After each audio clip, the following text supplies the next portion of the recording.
I want to go back to the picture that we see in Matthew 17. Messiah is standing there. He's been transfigured. His face is shining like the sun. And there with him, speaking to him, we find Moses and Elijah. And as I've already shared with you, I believe that Moses represents the Torah, but he also represents the natural branch in this Romans 11 analogy. And there's Elijah representing the prophets, and together they constitute two witnesses testifying that Yeshua is the Messiah. But Elijah is representing that wild branch, those who weren't born ethnically Israel, but who have come into the family, been grafted into the family. And so once again, we don't see Elijah saying something different than Moses. He's not contradicting the Torah, so to speak. He's not producing a different kind of fruit than Moses was. Together, they constitute one tree, if you will, and they're going to produce the same kind of fruit.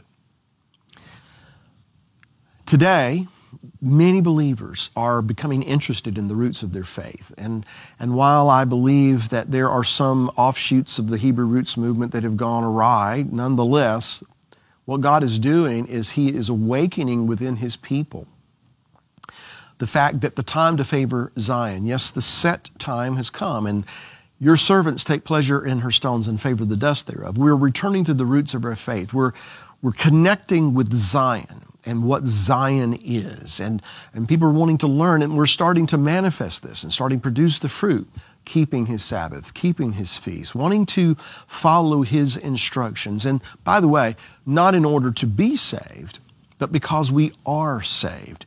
In short, I believe that the fruit that comes when the graft takes hold is beginning to appear. The wheat that's been growing up in the field, in the parable of the wheat and the tare, is now beginning to put forth its fruit. It's beginning to put forth the head of wheat.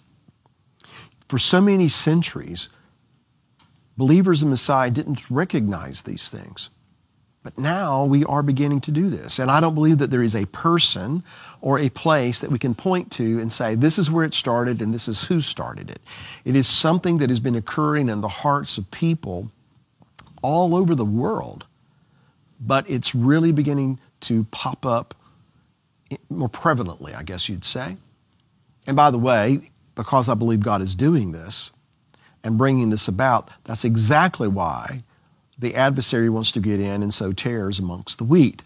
But I'll boil all of that down and make this statement. I believe that what we're witnessing, people returning to the roots of their faith, is one of the greatest signs that we are living in the time of the restoration of all things. So with that, I want to go to Amos chapter 9 and read in verse 11. The prophet says, "On that day I will raise up the tabernacle of David, which has fallen down, and repair its damages." There are breaches, there are rips, there are things that are separated. He's going to repair that.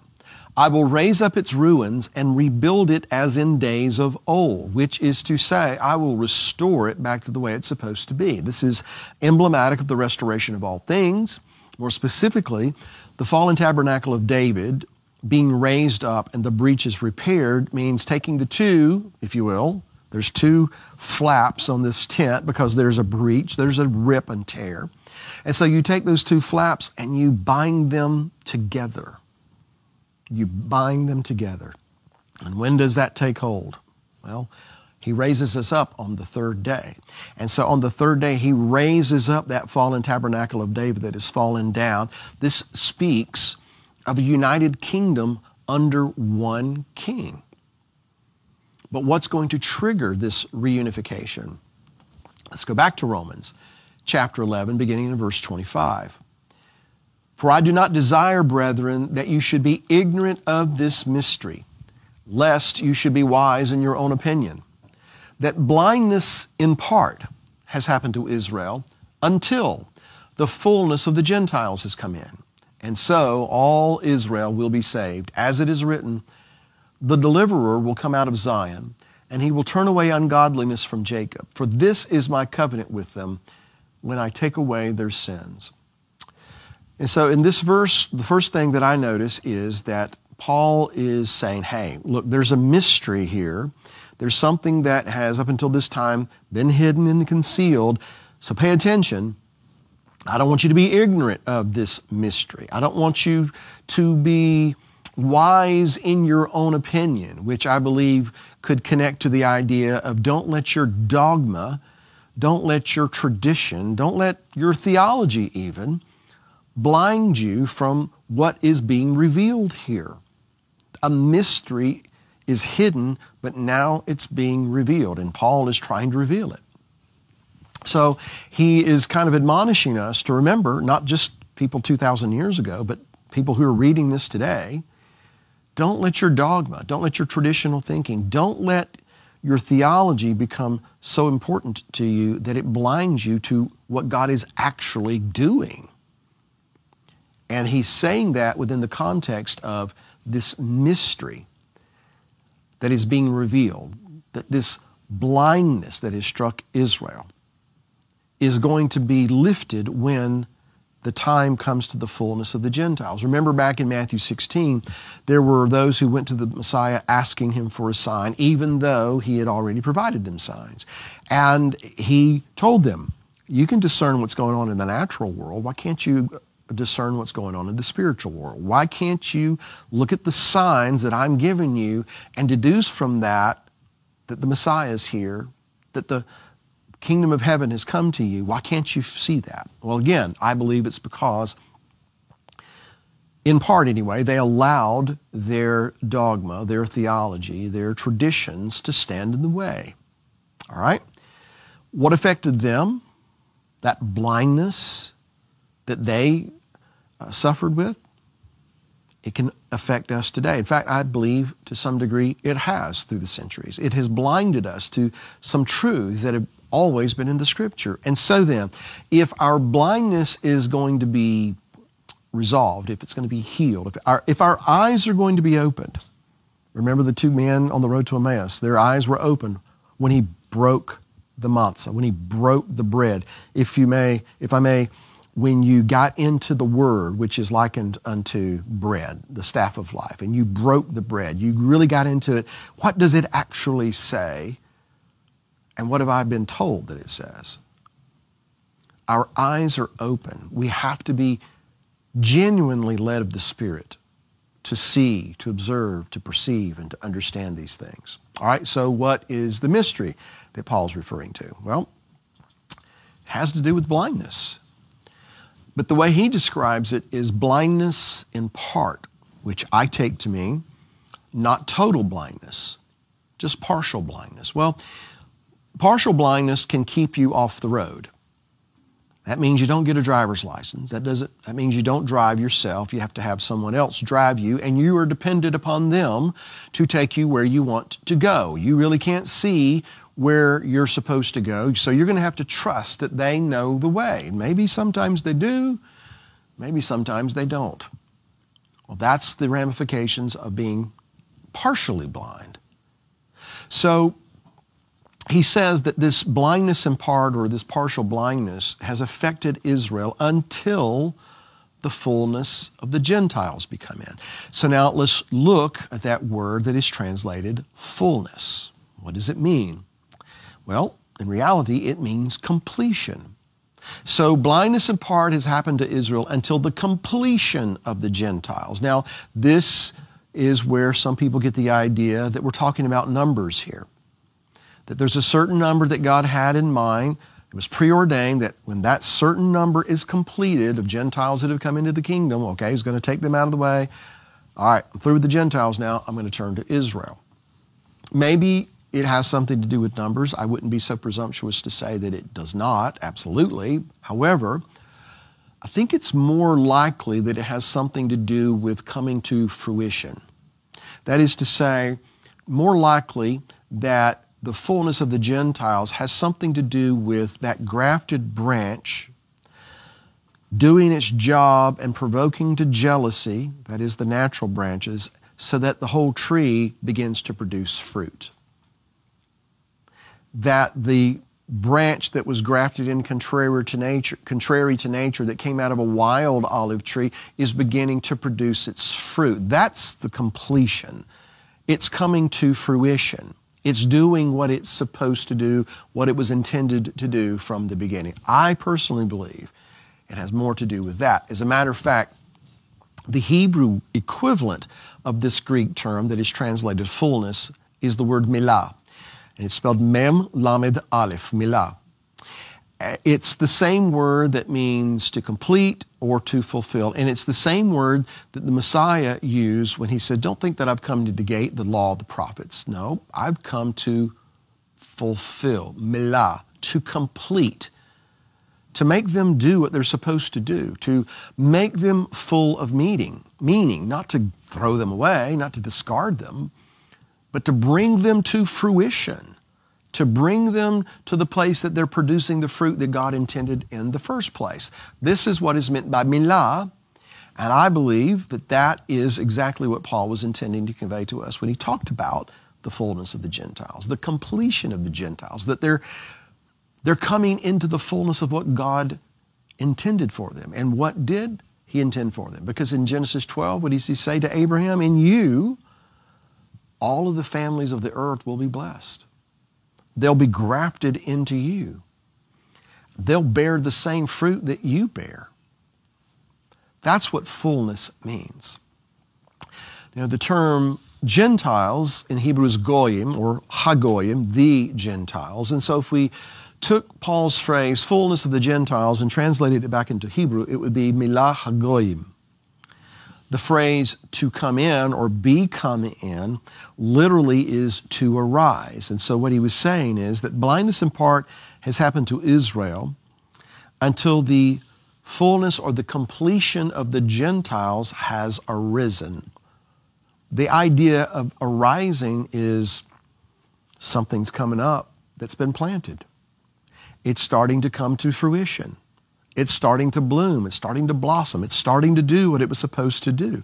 That's the idea. Again, Genesis 12. All the families of the earth will be grafted into Abraham. And if grafted into Abraham, then it's logical to conclude that they are supposed to produce the same fruit. They are supposed to do the works of Abraham. Well, what are the works of Abraham? Put plainly, he heard what God said, and he did what God said. And because he believed him and he acted upon that belief, God accounted it unto him as righteousness. Hearing what God says, doing what God says. A lot of believers that for so many years knew nothing of what Moses wrote about, and to some degree what the prophets wrote of, in that we are supposed to do these things. We're supposed to act on these things and manifest these things. And again, not in order to be saved, but as an expression of the fact that we are saved. So the completion of the Gentiles will arise. Everything will start to bloom and to bud. There, again, we have the idea and the concept of producing fruit. All right? Paul didn't pull this phrase out of thin air.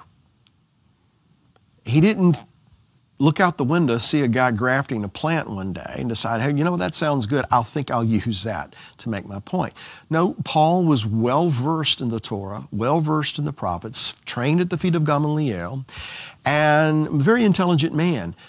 And so as he's writing this letter to convey to Gentile peoples how they fit into this plan that God had from the very beginning, in Romans 11, he started talking about this tree and unbelief and branches being broken off. And now you weren't part of this family, but now guess what? You've been given an opportunity to come into and become part of this family.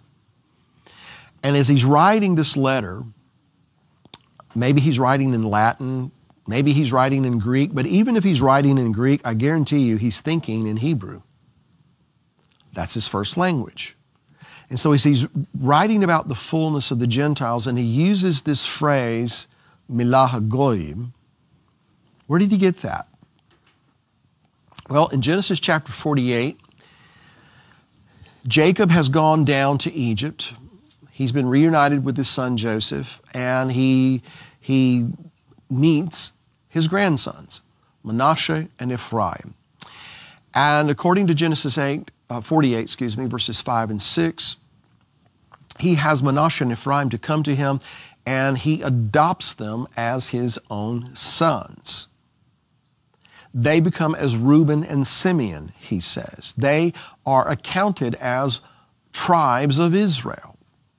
They're just like all the other sons of Jacob. They are regarded as having an inheritance. They are heirs, if you will, according to the promise. And so we could say that in a sense, in Genesis 48, what Jacob did was to take Manasseh and Ephraim and graft them into the family tree. Their father was Hebrew, but their mother was Egyptian. They were, at least partially, of the nations. And yet he grafts them into the family tree. These are my sons. There's not going to be any difference between them and Reuben and Simeon. That's a very, very important thing. And then as we read further into the account, he's going to bless them now because he's preparing to die. And that's, in fact, why Joseph brought his sons to his father so that he could bless them. And so we continue to read in verse 13 of Genesis 48. It says this, "And Joseph took them both, Ephraim with his right hand toward Israel's left hand, and Manasseh with his left hand toward Israel's right hand, and brought them near him. Then Israel stretched out his right hand and laid it on Ephraim's head." The right hand is supposed to signify power and might. "He laid it on Ephraim's head, who was the younger, and his left hand on Manasseh's head, guiding his hands knowingly, for Manasseh was the firstborn. And he blessed Joseph and said, 'God, before whom my fathers Abraham and Isaac walked, the God who has fed me all my life long to this day, the angel who has redeemed me from all evil, bless the lads. Let my name be named upon them, in the name of my fathers Abraham and Isaac, and let them grow into a multitude in the midst of the earth.' Now, when Joseph saw that his father laid his right hand on the head of Ephraim, it displeased him. So he took hold of his father's hand to remove it from Ephraim's head to Manasseh's head. And Joseph said to his father, 'Not so, my father, for this one,' referring to Manasseh, 'is the firstborn. Put your right hand on his head.' But his father refused, and he said, 'I know, my son, I know. He also shall become a people, and he also shall be great. But truly, his younger brother shall be greater than he, and his descendants shall become a multitude of nations.'" Now, the first thing I want to say here is this is not the first time that the firstborn has not received the blessing of the firstborn. As a matter of fact, we go all the way back to the beginning. Cain and Abel. Presumably Cain was born first and then Abel. Now, who's considered righteous and who is of the wicked one? Well, the firstborn is of the wicked one. It's the secondborn who's considered to be righteous. And then we come to Isaac and Ishmael. Ishmael's the firstborn, but he's firstborn of the flesh. Isaac is the son of promise, even though he was born after Ishmael. And in Isaac shall your seed be called. And once again, when we come to Esau and Jacob, Esau's the firstborn, but Esau I have rejected, Jacob I have loved. And of course, Jacob is going to be known as Israel. And now, here we go to Jacob. He had a son by the name of Reuben, but he places the blessing and the birthright not on Reuben, the firstborn of his flesh, but on Joseph, the firstborn of the love of his life, Rachel. And now Joseph brings his sons, and here's the firstborn, thinking he's going to get the blessing and the birthright. No, it goes to the one born after him, Ephraim. So this occurred to me several years ago, and then I heard my very good friend Brad Scott comment on this. And he says, if you look at these examples, and you look at the firstborn, he's always the bad guy, not necessarily in every case, but, Cain, Ishmael, Esau. It's the secondborn that God always seems to favor. Here's the difference. It's not the firstborn that man puts his seed into. It's the firstborn that God puts his seed into. His word. So this is another example of that. God has a purpose for Ephraim. Jacob is reassuring Joseph, hey, I know what I'm doing. I know that Manasseh is your firstborn. I know what I'm doing, though. I'm going to bless Ephraim. Think of it this way. When Joseph was down in Egypt and he was married to the daughter of the high priest of Heliopolis, and Manasseh was born, he named him so because it means to forget. He says, I have forgotten all my father's house. And so Manasseh is about forgetting the past, forgetting pain, forgetting betrayal, but forgetting, putting that out of mind. Ephraim, he named him this because God has made me fruitful in the land of my affliction. Ephraim means fruitful, and not in the singular sense, but in the plural sense. In other words, much fruit. And that is to also infer, I'm looking to the future now. I'm not looking to the past. I'm forgetting all those things, but I'm looking to the future. I'm looking to being fruitful. And by the way, how do we give honor and glory unto our Father in heaven? By producing much fruit. So how could Jacob put the blessing on the one who represents forgetting your father's house? He puts the blessing on the one whose name means to be fruitful. And he says of him that he's going to be greater than the older one, and his seed shall become a multitude of nations. Now, the Hebrew phrase that is translated in this particular version, multitude of nations, is milah hagoyim. This is the same phrase that Paul would have used in Romans 11 when he talks about the fullness of the Gentiles, or the completion of the Gentiles. As a matter of fact, milah hagoyim only shows up once in the Tanakh, and it's in Genesis chapter 48 when it's talking about the blessing that Jacob placed upon the head of Ephraim and said, in him shall be a milah hagoyim, a multitude of nations, or, if you will, the fullness of the Gentiles. You see, Ephraim's seed, and by that we don't necessarily mean physical, natural seed, but Ephraim's seed, that is to say, those who are producing the fruit of that seed, that's the fullness of the Gentiles. That's the fullness that Paul is referring to, the fruitfulness of the tree that he's talking about in Romans chapter 11. Or let's put it this way, that those adopted into the family called Israel play a very significant role in the fullness of the Gentiles. Elijah plays a very significant role in the restoration of all things. Ephraim, fruitful, by the way, is a name given to the house of Israel. He calls him Ephraim many, many times. So the grafted branch, that wild branch that's grafted in contrary to nature, plays a very significant role in the restoration of all things. Because when that branch begins to come into its fullness, into its fruition, and it begins to produce fruit, it provokes the other branches to produce fruit that apparently up until this time they really haven't been able to put forth. Now again, mainstream Christianity does not consider itself to be part of Israel. And so consequently, mainstream Christianity thinks that the Torah is not for Christians, it's just for Jews. The consequence of that is believing Jews, and by that I mean those who believe in Moses and what he wrote, and that there's one God, not necessarily that Yeshua is the Messiah.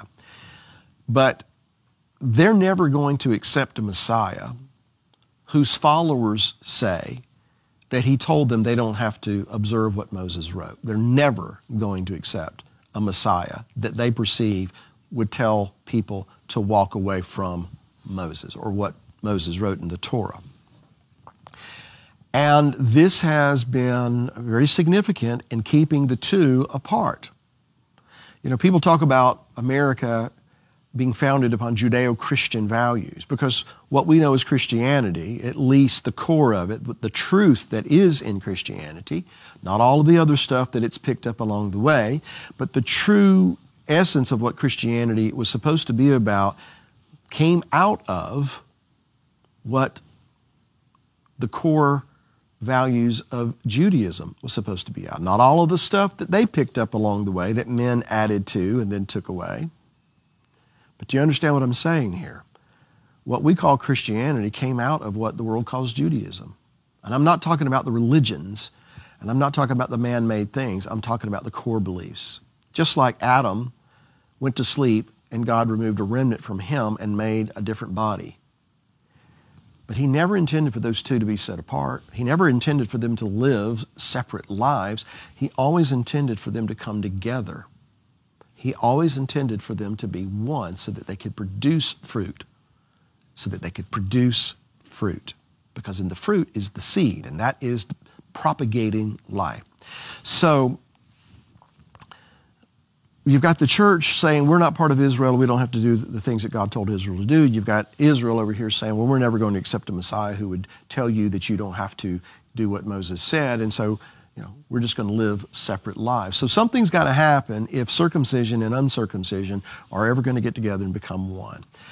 Now, we need to remember that as believers in Messiah, we are saved by the blood of the Messiah. We're not saved by do's and don'ts. Nevertheless, if we are saved, then there's a way we're supposed to live, and there are do's and don'ts. Those are the things that Moses wrote about. And by the way, Moses wrote about the Messiah too. Moses wrote about Gentiles being grafted into Abraham's family, thus being referred to as Israel. And not because of their bloodlines or their genealogical record. The only blood that matters is the blood of the Messiah. All right, so that leads me to this point. If partial blindness has stricken Israel until the fullness of the Gentiles be come in, and if through the Messiah you and I are part of Israel, doesn't that mean that we've been partially blind as well? We've always looked at this as saying that the Jews don't see who the Messiah is. They're blind to that. Okay, I agree with that. They don't, by and large, recognize Yeshua as being the Messiah, and they've been blind to his identity. But it's a partial blindness. So if they haven't seen the identity of Messiah, and that's what they're blind to, what is it that they do see? Here's Bill's opinion. They see that they're supposed to keep the things that Moses wrote. They're supposed to do what God said do and don't do what God said don't do. In other words, keep his commandments. All right? But again, if we're part of this family, we should be partially blind too. Now, we know who the Messiah is. We see that very plainly. But what is it we may have been blind to? In my opinion, we've been blind to what they see. And they have been blind to what we see. And so if we could ever see what they have seen, and our eyes are open and we're completed, that's going to provoke them to see the one they've not seen before. The fullness of the Gentiles is this. As our eyes are being opened to the fact that, yes, Yeshua is the Messiah, and because he is the Messiah, and because he said, if you love me, keep my commandments, we start to keep these commandments, it provokes the natural branch to see what they haven't seen, and that is the identity of the Messiah. As the branch becomes fruitful, it provokes the natural branches to begin to produce fruit too. And this graph that we're likened unto, it usually takes hold on the third day. And it just so happens that we are living in the prophetic third day. You see, the revival is here. We're being resuscitated. We're coming into the restoration of all things. The fullness of the Gentiles is not the same as the times of the Gentiles. The times of the Gentiles is when those nations that have lorded over Israel, their time ceases. But that gives birth to the restoration of the kingdom, and sitting in the middle of it and forming a very important component of the restoration of the kingdom is the fullness of the Gentiles, coming into the fruition of what God intended for them in the very beginning, provoking natural branches to explode in fruitfulness as well, propagating life. That's the restoration of all things. That's the fullness of the Gentiles. You, others that are coming into the realization that all of God's Word is for all of God's people, and we begin to manifest these things. It's not about being Jews, because Jews didn't have it all figured out. It's not about trying to be like Christians, because Christians haven't had it all figured out. It's trying to be like Him. And keeping in mind that Jews are not our enemy. Jews are our brethren, not Judaism, mind you, but the man, the woman, the child. And even if they've been broken off because of unbelief, God is able to, and probably will, graft them in again. And when this happens, when these two come together and become one, there's going to be one kingdom, going to be one people under one king. And so we need to be those who are conforming to the rootstock, to produce the fruit of the seed, to provoke the other branches to see who they haven't seen. Because when we are doing what we're supposed to be doing, we're coming into the completion of who we are, great things are going to happen. And in the end, here's what Paul said, all Israel shall be saved. And with that, I want to say thank you for joining me. I hope that this has in some way been a blessing to you, that you've learned something, and we hope to see you again soon. Shalom.